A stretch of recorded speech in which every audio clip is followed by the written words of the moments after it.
Labdien, dāmas un kungi! Es būšu tas pirmais runātājs, kas runās latviski. Diemžēl es nemāku vāciski tik labi, bet labošos, jo mana meita iet vācu valodas skolā ar vācu valodas novirzienu. Man viņa būs jāpārbauda, tā kā nākošais runāšu noteikti vāciski. Tā. Man šodien tēmas, par ko runāsim, ir siltumsūkņi, mīti un patiesība. Visus mītus nepaspēšu izstāstīt, bet dažiem pieskaršos un caur šiem mītiem parādīšu, kā Vācijas uzņēmuma labā pieredze un prakse tiek ieviest Latvijā.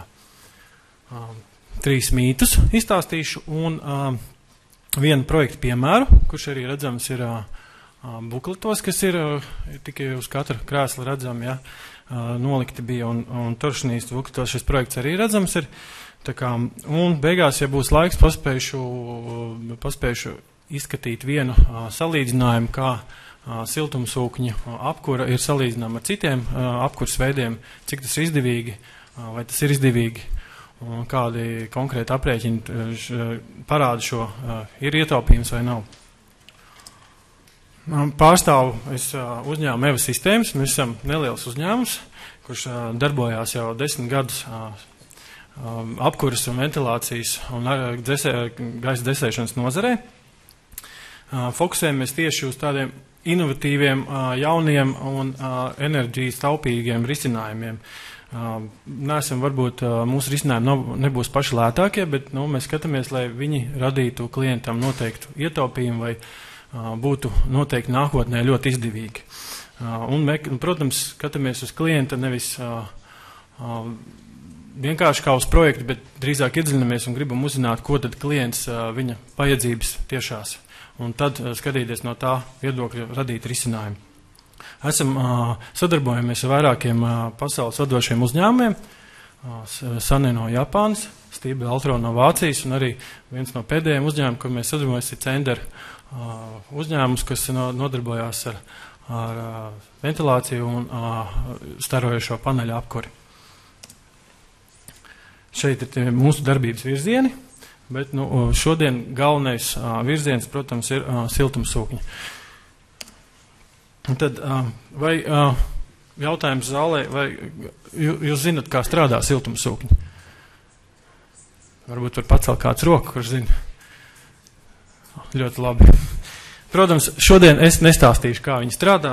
Skaidrojumi ir iespējami ļoti dažādi, arī internetā var atrast dažādas schēmas, kā tur tas procesi notiek. Ir dažādi lielāki, sarežģītāki schēmas, vienkāršākas, ja?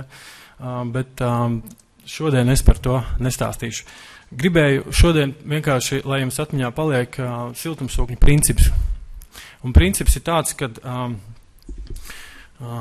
mums apkārt vidē, dabā ir enerģija, kas ir dažādās temperatūrās.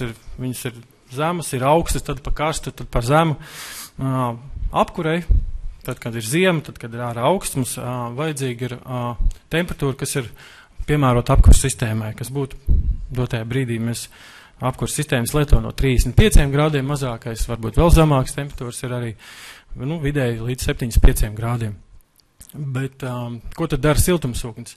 Siltumsūknis ir vienkārši tāds mehāniski ierīce, kas šo enerģiju no dabas, kas ir dažādā temperatūrā dabā sastopama, paceļ līdz apkurē piemērotai temperatūrai. Šim procesam tērējot 20% elektrības. Ja mums ir dabā, mēs varam paņemt 80% no mūsu visas enerģijas, kas nepieciešama apkurē, tad 20% mums tikai aptuveni jāiztērē elektrībai, lai šis process notektu. Tātad siltumsūknis pats enerģiju neražo, kā pieņemsim katli vai dažādi citas apkuras iekārtas, kas sevī dedzinot rada šo siltumu, bet viņš vienkārši pārnes no vienas vides uz citu, jā, mums vajadzīgo.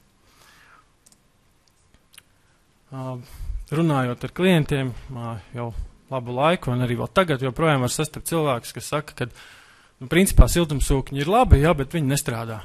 Viņi ir it kā ir labi, bet pie mums kaut kā nesanāk. Ir vienam kaimiņam silda ļoti labi, otram atkal ļoti liels rēķins. Citam siltums tā kā īsti nepietiek līdz galam jāpiekurina kamīns ir.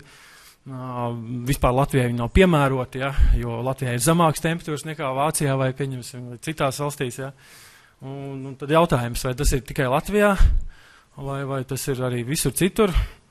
Un, ja mēs paskatāmies īstenībā mazliet statistikas, ja mēs paskatāmies uz apjomiem, kas notiek Eiropā, no 2005. Gada šis process, šī siltumsūkņu uzstādīšanas apjomi ir auguši un principā tagad ir stabilizējušies, bet kopsumā ir 4,5 miljonu vienību. Ja? Uz 4,5 miljoniem laikam nevarētu būt tā, ka kaut kas nestrādā. Ja? Tur noteikti lielāko gadījumu daļā noteikti strādā. Ja? Un nākošajā slaidā mēs redzam, kāds ir sadalījums pa valstīm. Ja? Protams, lielākās valsts arī vairāk uzstāda, bet Latvija laikam tur nav saskatāma. Ja? No Eiropas siltumsūkņu asociācijā, diemžēl nebija dati par Latviju, bet mēs šo situāciju labojam. EVA sistēmas ir viens no siltumsūkņu asociācijas dibinātājiem, un tieši ar mērķi cīnīties pret šiem mītiem, ka siltumsūkņi nestrādā. Lūk, jā, un mums strādājot kopā ar klientiem radās jautājums, kā tad mēs varam labot šo situāciju, kad visur citur viņi strādā un pie mums klienti sūdzās. Un tad mēs sapratām to, ka mums ir jāmācās. Mums ir jāmācās no labākajiem, no vadošajiem. Un mūsu partneris pirms vairākiem gadiem mēs pareizāk kļuvām par partneri Stiebele Eltronam Latvijā, kurš ir viens no vadošajiem, vai teikt, vadošais siltumsūkņu ražotājs Vācijā, lai tad uzzinātu, kā tad pareizi ierīkot šo siltumsūkņus, kuros gadījumos viņi strādā, kuros nestrādā, lai izdarītu tā, lai viņi strādātu. Pirms mēs vispār varējām sākt ar viņiem darboties, mums vairāk kārtīgi nācās braukt uz Vāciju, un to mēs darām joprojām katru gadu, vismaz 2 reizes, dodamies uz Vāciju, apmeklējam apmācības, un es arī personīgi esmu skatījies, kāda siltumsūkņa strādā, bija jāsaprot visas darbības principi no A līdz Z, lai varētu turpmāk viņus Latvijā pareizi uzstādīt. Kā arī mēs, protams, sadarbojoties ar arhitektiem, ar rūpnīcas pārstāvjiem, mēs taisam arī seminārus Rīgā pie mūsu birojā, nododot šīs te labās zināšanas tālāk Latvijas uzņēmumiem. Vēl laba lieta, kas ir laba praksa, kas nāk no Vācijas puses, ir tas, ka mums ir vienmēr iespēja sazināties ar rūpnīcas inženieriem, izstrādāt vienkāršāks vai sarežģītāk projektu gadījumos schēmas, precīzi kā tad labāk uzstādīt, projektēšanas darbu veikt pēc labākās prakses piemēriem, jo kļūdīties var jau pašā sākumā, izstrādot projektu. Ja. Un, sazinoties rūpnīcu, mēs šo iespējami arvien, novēršam, lai nebūtu tālāk jau viss būtu kārtībā. Tāpat, ja gadījumā arī kaut kas notiek, ja, tad, Vācijas uzņēmumi atšķirās ar to, kad, ja mums ir jātiek skaidrībā, ja kaut kas ir salūzis, tad, no Stiebele Eltrona tieši mums ir pieejams rezerves daļu katalogs online, mēs varam apstīties konkrēti katru detaļu, izpētīt līdz sīkumiem, kur ir tā vaina, un tad arī to tieši novērst. Ja.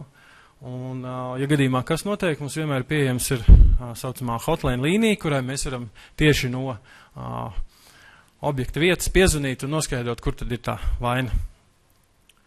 Tā kā, ar to es gribēju teikt, tas pats process, un mēs paši cenšamies novērst pirmo mītu par to, kad siltumsūkņi nestrādā, viņi strādā un turpmāk strādās noteikti arī Latvijā. Nākamais mīts, ko es gribēju pieminēt, ir tas, ka vienmēr visi uzskata, ka siltumsūkņi ir dārgi. Tas ir dārgi, tam nav jēgas, tas ir forši, protams, tur, kur Rietuma Eiropā, kur resursi ir dārgāk, pie mums Latvijā tas nestrādā un pagaidām nē. Ja mēs paskatāmies uz izmaksām, siltuma enerģijas ražošanas izmaksām, tīri tikai skatoties kurināmā izmaksas, ja, jeb paša enerģijas izmaksas. Ja.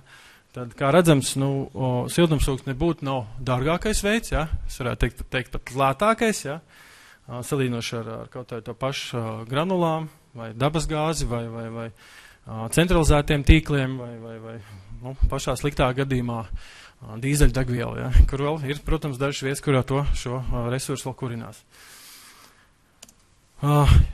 Taisnība ir tanī, kad ierīkošanas izmaksas siltumsūkņiem ir salīdzinoši dārgas. Ja. Tas nav noslēpums, ja. Tur mēs neko nevaram darīt. Pašreiz mūsu pieredze rāda, kad uz vienu enerģijas vienību, kas nepieciešama ēkai, slodzi, sauksim tā, kilovats, saražoto kilovatu, jauda, kas būtu iekārtā iespējama, jātērē apmēram ir siltumsūkņu gadījumā 500 līdz 1000 lati, tas būtu piemēram 200 kvadrātmetru mājai, tas būtu vajadzīgi, pieņemsim, 10 kW iekārta, tas būtu 10 000 lati, ja, kur tur pretīm 2000 kvadrātmetru mājai, kas būtu būvēta varbūt pēc jaunajiem energoefektīviem standartiem, būtu vajadzīgi 50 kW, ja, tad mums tur būtu 25 000 lati. Ja. Tā kā ir arī mītā daļa patiesības, ja. Bet, ja mēs skatāmies kopsumā projekta izmaksas, ja, un atpelnīšanās periods, ja, kas ir ļoti svarīgi, ko mēs arī ikdienā veicam, runājot ar piedaloties projektos, ir kopējās izmaksas. Ja. Šeit ir viens piemērs ļoti sen jau sen salīdzinoši 3 gadus atpakaļ, tika uzstādīti siltumsūkņi, kuru izmaksas, tieši siltumsūkņu izmaksas izbūves bija 70 000 lati. Iepriekš tika kurināta, tā ir skola Skaistkalnē, kas tika kurināta ar lieliem veciem katliem, kur tika kurināta dēbkas gan ogles, gan malka. Un kopsumā iepriekš bija 19 000 gadā tērēja skola, lai nodrošinātu šo procesu. Plus vēl tas, kad bija diskomforts dažreiz, kad kurinātājs aiznaudās un neiekurināja tenī naktī skolu no rīta skolniekiem bija augsti, ja, un bija vēl tādi momenti, ja. Plus vēl tas, kad bija ļoti daudz organizatoriskā darba, lai atvestu šo kurināmo uz skolu, sagādātu viņu pirms apkurs sezonas. Tagad, pēc uzstādīšanas, ekonomija sastāv 14 000 gadā, ja, kas ir, ja mēs neskatoties uz enerģijas pieaugumu, cenu pieaugumu, ja, tas ir 5 gadu laikā atpelnās. Ja. Vācijas uzņēmējiem 5 gadu liekas vispār, tas ir ļoti ātri strauši ieguldījumu atpelnīšanās periods. Ja? Latvijas uzņēmumiem, tas ir interesanti arī, es domāju. Protams, ja mēs pastamies uz kurināmo izmaksām, tieši varbūt kurināmā izmaksas īpaši daudz neekonomējās, galvenā ekonomija bijuši organizācija. Uz organizatorisko pusi, kad jāsagādā šis kurināmais, viņš jāatved ir cilvēkiem, jādažūrē pa nakti, jāmaksā viņiem algas, lai viņi šo skolu kurinātu.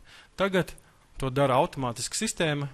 No rīta, kad skolnieki ierodās skolā, tur ir silts, tad, kad viņi iet prom, tad var šo temperatūru samazināt. Tā kā šis arī ne tikai ekonomiskais efekts, bet arī efekts uz komfortu ir ļoti siltumsūkņiem, ir viens no elementiem, kas noteikti nāk kopā ar siltumsūkni. Tas bija, mans skatījums, kā apgāst otro mītu par siltumsūkņu dārdzību. Un trešais vēl tagad jau mazāk, ja, praksē sastopams, bet arī, kad sākām runāt ar lielāku investoriem, kuri investē lielākās ēkās vai klientiem, ja, tad viņi teica, nē, siltumsūkņi tas ir tikai privātu mājām, tur, tas ir tā populāri privātu mājās, bet, lielos objektos, neiet krastā. Šāds objekts arī varētu būt. Bet gribēju parādīt konkrētu piemēru, ja, kur jau pats pasūtījies pašā sākumā, bija izvēlējies siltumsūkņu apkuri energoefektīvā ēkā, pa kuru šodien droši vien ir daudz runas, ja, stāstīts tiks plaši, bet šīs ēkas doma bija jau pašā saknē, jau būt ēka ar zemām izmaksām par apkuri, par dzēsēšanu nepieciešamo, ja.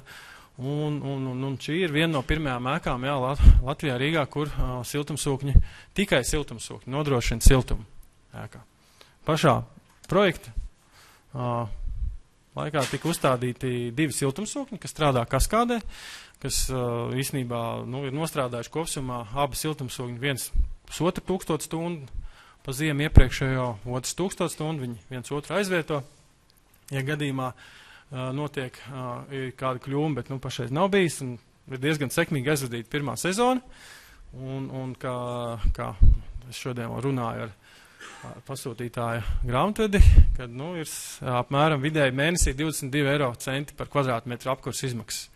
Kas ir rādītājs tie, kas zina izmaksas par apkuri, es teiktu ļoti zems maksājums. Ja.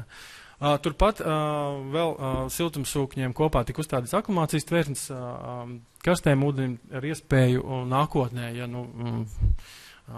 vēl gribēsies samazināt patēriņu, ja, ka varēs pieslēgt saules kolektors un silto ūdeni ražot no saules enerģijas, kas vasarā noteikti būtu pilnīgi bez maksas. Tāpat izbūvēt siltumsūkņu ar dziļurbumiem, kas šī gadījumā tika veikts vasarā, ir iespējams izmantot pasīvo dzesēšanas funkciju, kas nozīmē siltumsūknis nestrādā, bet no dziļurbumiem, kur temperatūra ir salīdzinoši zema, ap 6 grādiem, 7 grādiem vasarā nodrošināt dzesēšanas funkciju ēkā, tikai vienkārši cirkulējot šo šķidrumu no dziļurbumiem uz māju un tādā veidā dzesējot ēku.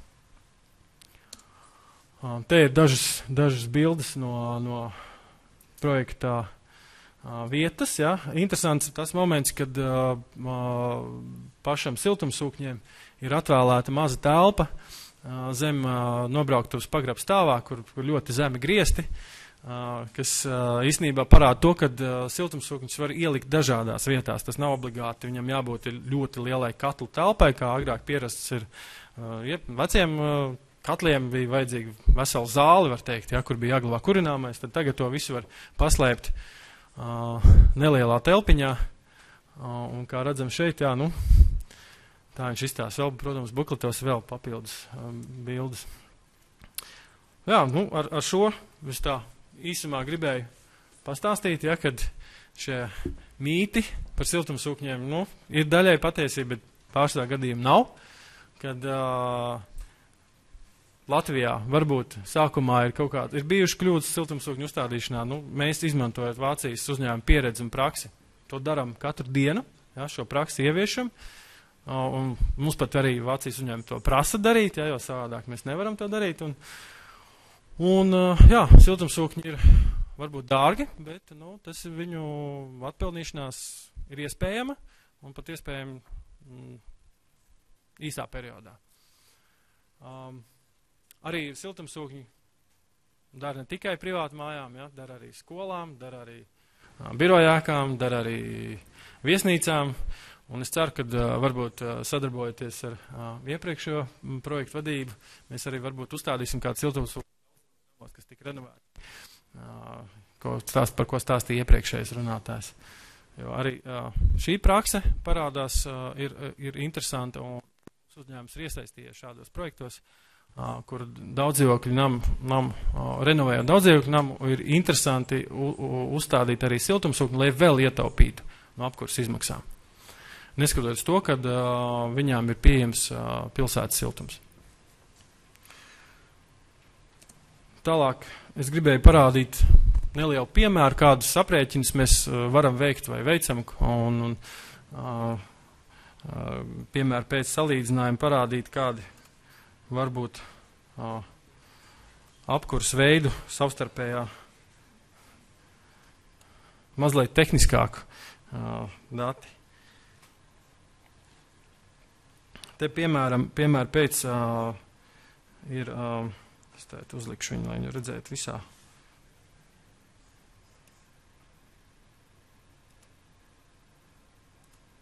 Redzēt, varbūt uz ekrāna pilnā. Diezgan šāka redzamība, bet, jā. Tad šeit šis arī ir labās prakses piemērs. Vācijas rūpnīcas inženieri priekš mums ir sagatavojuši aprēķinu failu, lai mēs jums un mūsu kolēģiem varētu vienkāršāk parādīt dažādas siltumsūkņu modeļus, veidu salīdzinājumu ar citiem apkurs veidiem, cik viņi ir izdevīgi, nav izdevīgi, cik tas izmaksā un cik tad siltumsūknis nostrādās stundas un cik liela enerģijas daudzumu viņš var saražot. Šī gadījumā piemēru es izvēlējos, pieņemsim, ēku Priekuļos, kas varētu būt veidota pēc pasīvās ēkas standartiem, kurā varētu būt dzīvot 30 cilvēki, kurai būtu varbūt arī tā pati radiatora apkur, kur ir vēl tāds mīts, jā, kad siltumsūkņiem der tikai siltās grīdas. Varbūt esat dzirdējuši, jā. Tā nav taisnība. Siltumsūkņi var strādāt arī ar radiatoru sistēmu. Protams, tas būs mazāk efektīvi, bet tas ir iespējams. Un, pieņemsim, šai ēkai siltums slodze viņa ir ļoti liela, 2000 kvadrātmetri, pieņemsim 25 kW vajadzīgi. Tad, izvēloties salīdzinājumam,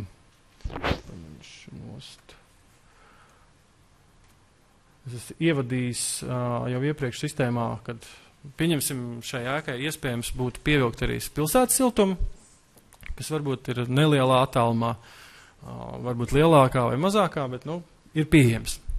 Un mēs salīdzinām uzstādot zemes siltumsūkni, viens no variantiem. Pastamies, varam apstīties pēc enerģijas cenas. Es esmu ievadījis, kad siltumtīklus megavatstundu maksā 45 lati. Siltumsūknim cik tik sanāk, jā? Ņemot vērā elektrības tarifu 8,3 centīmi par kilovatstundu. Gadā mēs redzam, kad izmantojot siltumsūkņus, ir diezgan tomēr liela starpība. Ir šādai ēkai ar šādiem parametriem 4000 eiro būtu ar siltumtīkliem, turpretī ar siltumsūkņiem būtu 2500. Jā. Ja mēs pastamies, mēs varam uzreiz redzēt arī no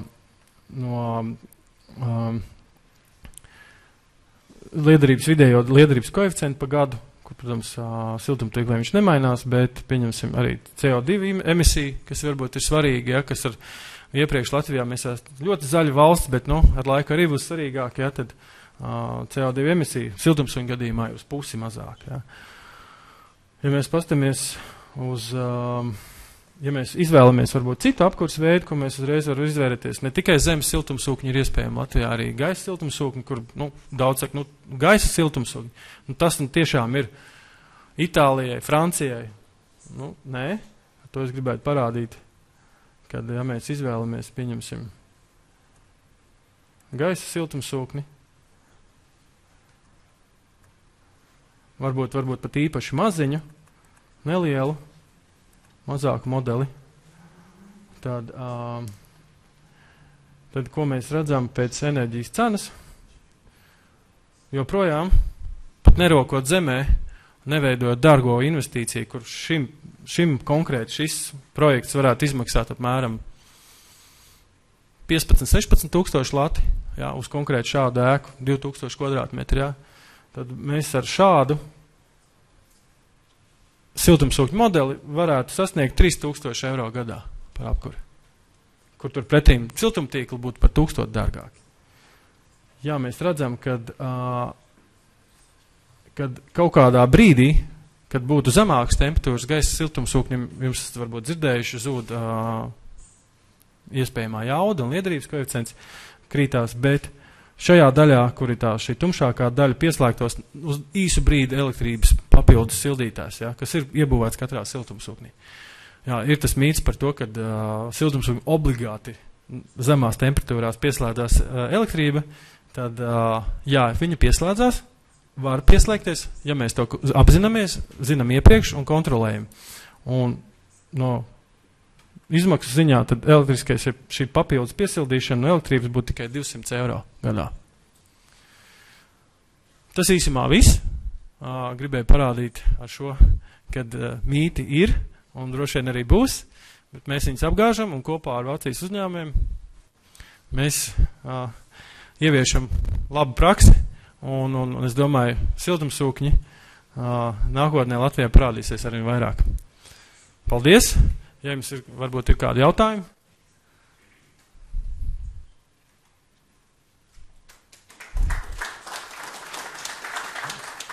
Noteikti jautājums gaidīšu pie noslēguma vakarā, kad būs brīvāka atmosfēra.